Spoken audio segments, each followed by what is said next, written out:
बच्चों, आज हम लोग विलियन यानी सॉल्यूशन चैप्टर के सेकेंड पार्ट के वीडियो को समझेंगे।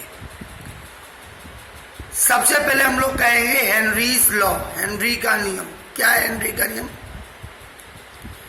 हेनरी का नियम यह कहता है कि कांस्टेंट टेम्परेचर पर किसी सॉल्वेंट में घुली गैस की मात्रा गैस के दाब के समानुपाती होती है। यहां पर इसको समझें। हिंदी में मैं कह रहा हूं स्थिर ताप पर किसी विलायक में घुली गैस की मात्रा गैस के दाब के समानुपाती होती है। अंग्रेजी में eight constant temperature quantity of dissolving gas in any solvent will be directly proportional to pressure of gas। यहां पर हम बात करें तो यह स्थिर ताप पर है।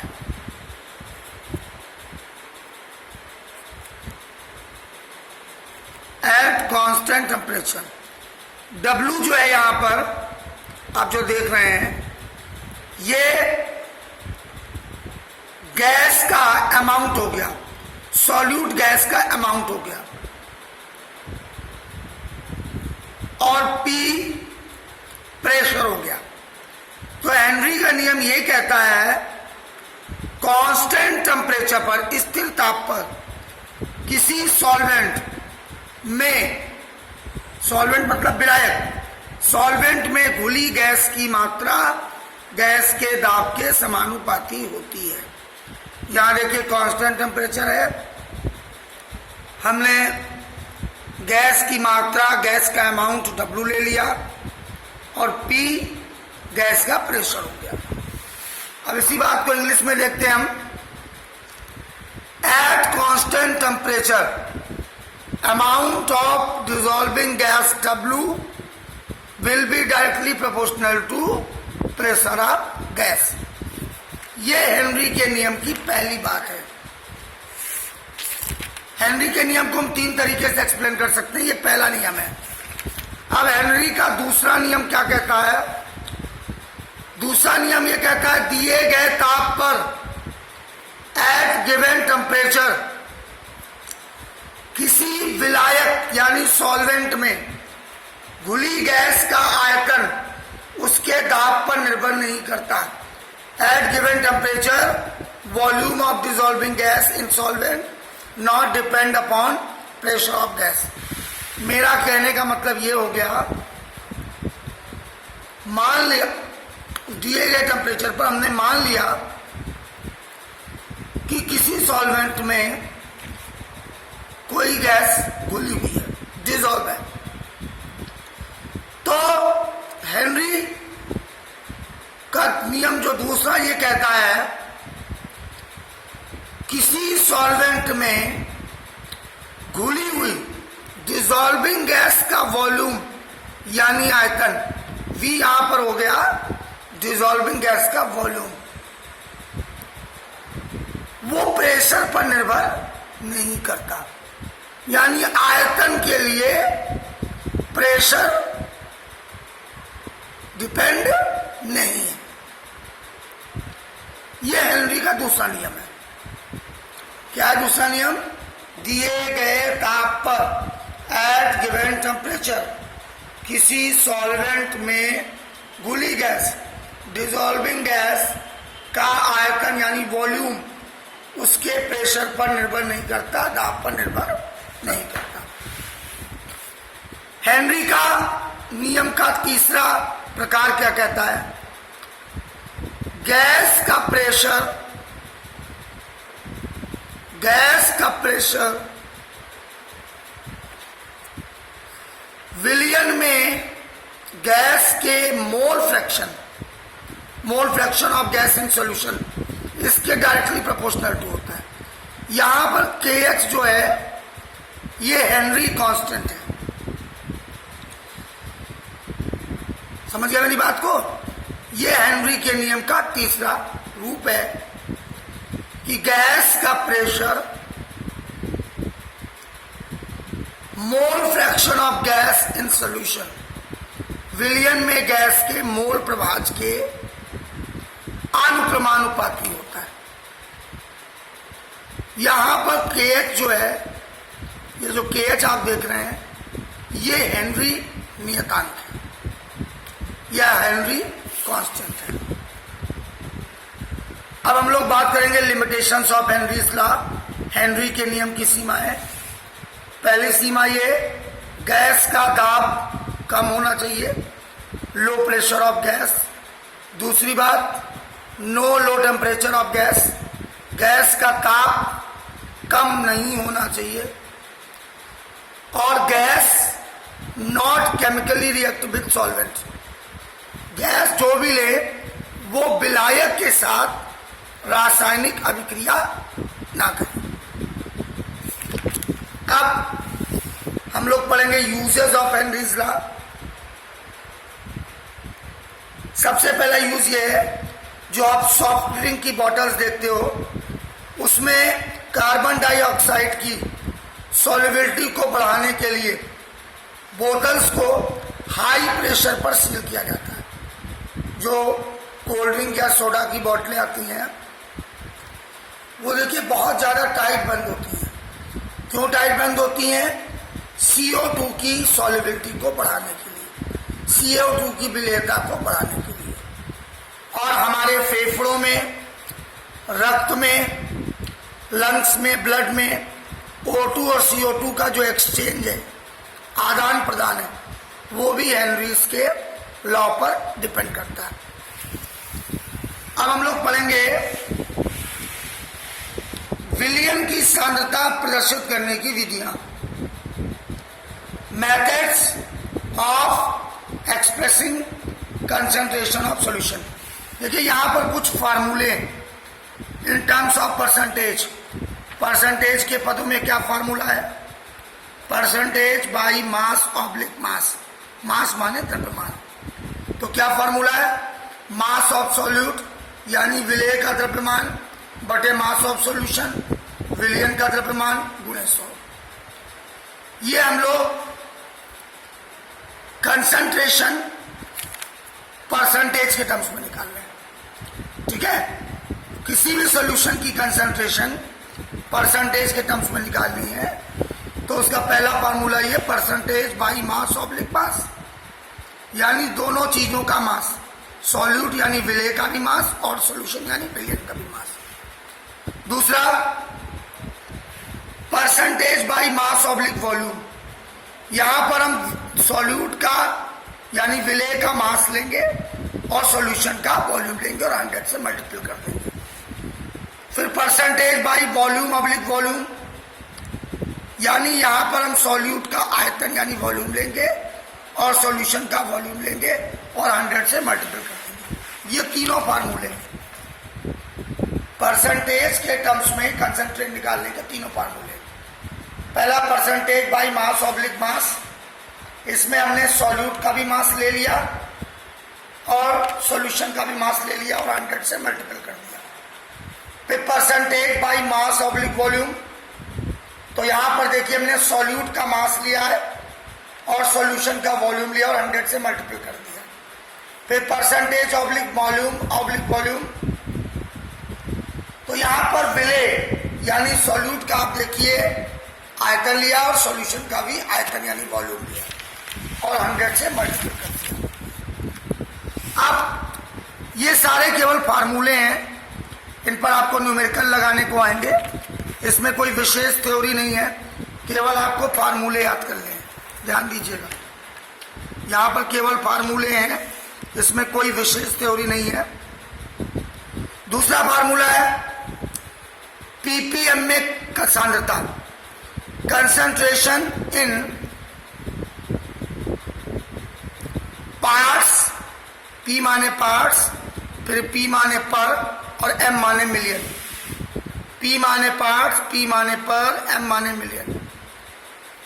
सांद्रता ppm में, कंसंट्रेशन इन पार्ट्स पर मिलियन। इसका भी फार्मूला देखिए दिया गया है।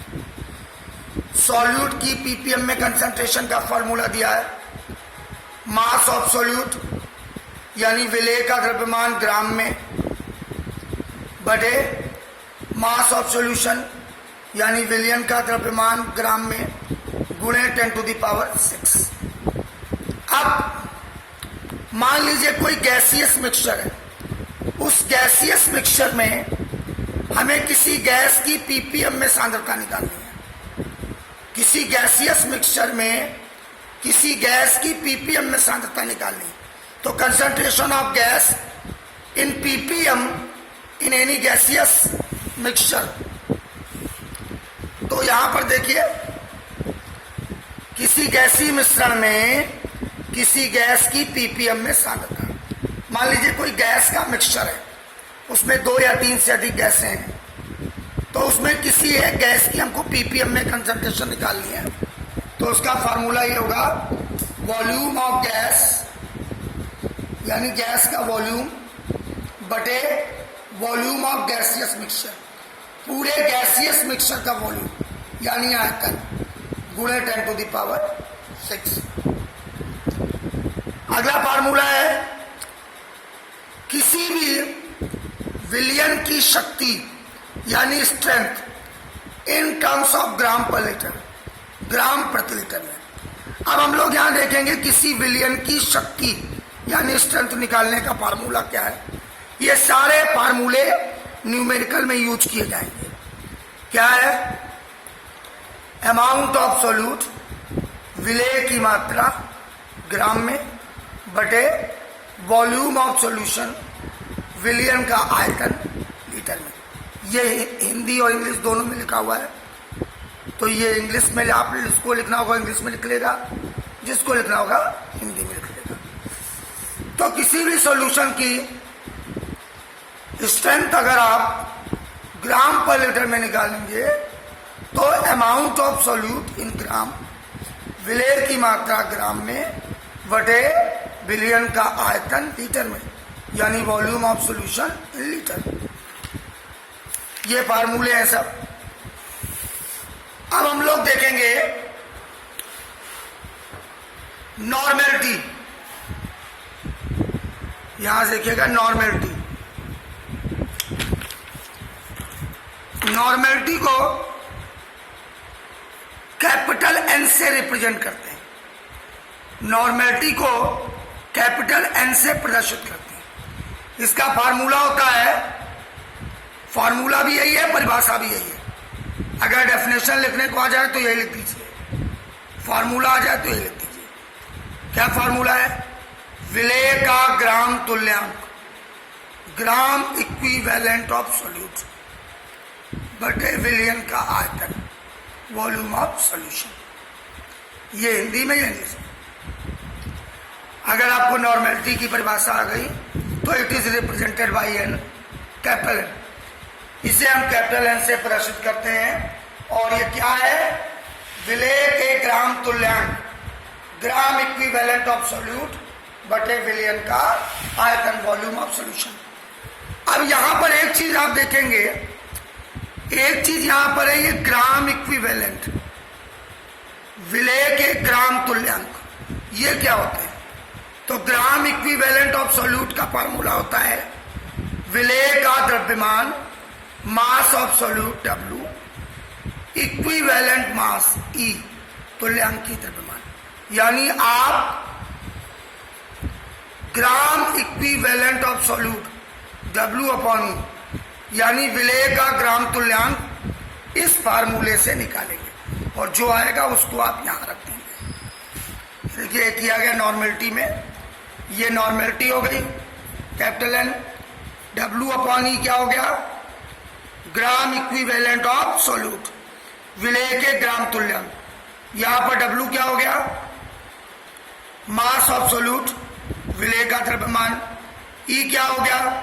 इक्विवेलेंट मास, तुल्यांकी द्रव्यमान।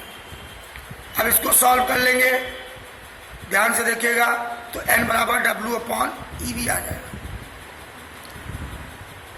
अगर हम इसको ग्राम इक्विवेलेंट को मिली इक्विवेलेंट में चेंज करें तो 1 ग्राम इक्विवेलेंट बराबर 1000 मिली इक्विवेलेंट। 1 ग्राम तुल्यांक बराबर 1000 मिली तुल्यांक।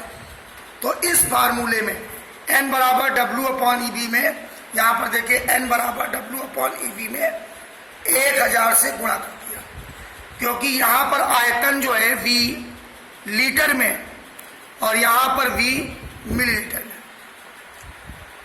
तो ये देखिए आपका ये बन गया, ये W/E देखिए बन गया, ये इक्वेशन 2 हो गया, ये इक्वेशन 3 हो गया। अब आ जाइए फ्रॉम इक्वेशन 2 में देखिए n बराबर W/EV दिया गया। तो अगर B को इधर ले आए, ये देखिए फ्रॉम इक्वेशन 2, यहां B था, ये देखिए B है, क्रॉस मल्टीप्लिकेशन करेंगे, B को इधर ले आएंगे तो NB हो जाएगा, NB बराबर W/E। ठीक इसी फार्मूले में भी इस तरह करेंगे, V को इधर ले आएंगे, NB बराबर W/E बटे 1000। ये लीटर वाले के लिए फार्मूला हो गया और ये मीटर वाले के लिए हो गया। अगर नॉर्मलिटी निकालनी है, वॉल्यूम लीटर में है तो ये फार्मूला, मिलीलीटर में है तो ये फार्मूला। अब W/B बराबर, ध्यान दीजिएगा, यहां पे इस फार्मूले में देखिएगा, इस फार्मूले में गौर से देखिएगा, V को इधर ले आइए, E को इधर ले जाइए, V को इधर ले आइए, E को इधर ले जाइए।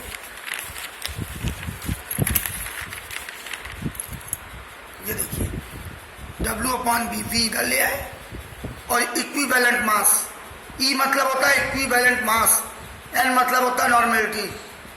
ये दो चीज होगी, ये आपकी स्ट्रेंथ हो गई, शक्ति हो गई। जैसे आपने ये फार्मूला निकाला है, सेम टू सेम मोलरिटी का फार्मूला भी ऐसे निकलता है। मोलरिटी को कैपिटल M से रिप्रेजेंट करते हैं और ये बराबर होता है विलेय के ग्राम अणु, ग्राम मॉलिक्यूल्स ऑफ सॉल्यूट, ये मोल में, और विलियन का आयतन लीटर में, volume of solution, capital M बराबर। अब इसी तरह आप विलेय के ग्राम अणु निकाल लेंगे, जैसे आपने पीछे निकाला है, इसमें देखिए ग्राम इक्विवेलेंट ऑफ सॉल्यूट निकाला है W/E। वैसे यहां पर देखिए आप विलेय के ग्राम मॉलिक्यूल्स निकाल लेंगे, तो जो ग्राम मॉलिक्यूल्स निकालेंगे तो ये बराबर होगा ग्राम मॉलिक्यूल्स W/M'।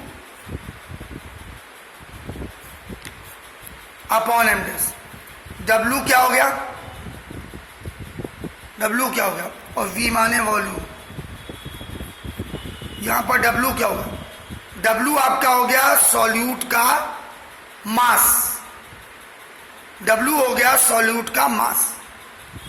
यहां पर M भी है, M' भी है। M माने मोलरिटी और M' माने होता है मॉलिक्यूलर वेट ऑफ सॉल्यूट। तो यहां पर W हो गया विलेय का मास, मास ऑफ सॉल्यूट, और M' हो गया मॉलिक्यूलर मास ऑफ सॉल्यूट। इसमें भी यही देखिए, ग्राम मॉलिक्यूल क्रॉस मल्टीप्लिकेशन करेंगे, वॉल्यूम इधर आ गया, तो M/B बराबर W/M'। अब ये अगर लीटर में है तो ये फार्मूला मिलीलीटर में है, तो 1000 से मल्टीपल कर देंगे। लीटर में है तो यहाँ 1000 आप कर देंगे।